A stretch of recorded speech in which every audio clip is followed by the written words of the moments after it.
I attended Southwestern probably around 74, 75. And for me, it was a great campus, a great opportunity. I couldn't afford to go to San Diego State. And for a lot of people like me who could not afford to go to a full four-year university, the chance to go someplace where you could learn the same things, if not better, on a regular basis from teachers who were there really because they cared about the students. I work currently in about every genre and form that there is, from television, most recently on Sense8 for Netflix, Babylon 5, which I created. I do movies like World War Z, the first Thor movie, Changeling that I wrote for Clint Eastwood and Angelina Jolie. I also work in comics for Marvel and for DC, for a new company now I just started up. My biography just came out this week from HarperCollins, and I just sold a novel to Simon & Schuster. I'm kind of all over the place because I think that a writer shouldn't confine themselves to one particular form. And I get to get up every day and do what I love for a living. The student body at Southwestern College when I was there, they were laid back, they were friendly, they were welcoming. There was this community that, because it's a smaller college, it's like a large university, people see each other all the time, they recognize each other, they hang out, they introduce themselves.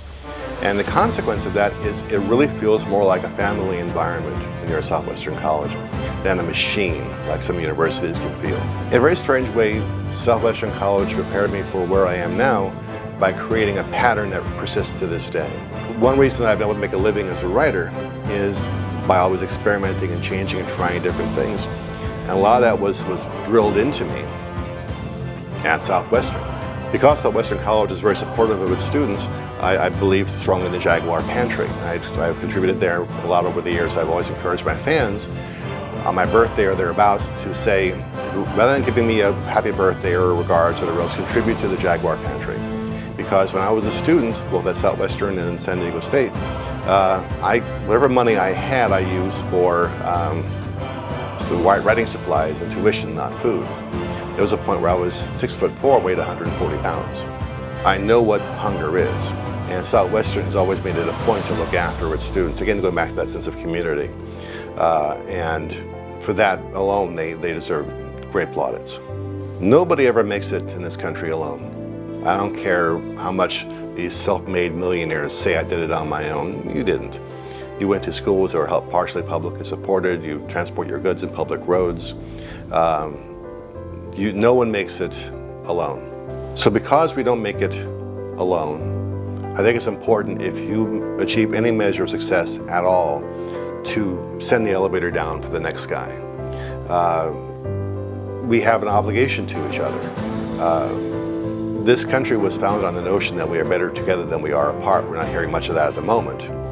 But the diversity of who we are and our backgrounds makes us stronger and not weaker.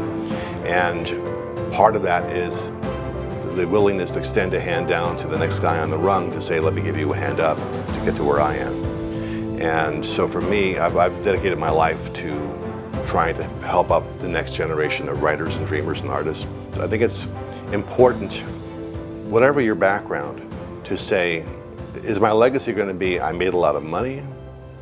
Or is my legacy going to be this person achieved great things because I helped them?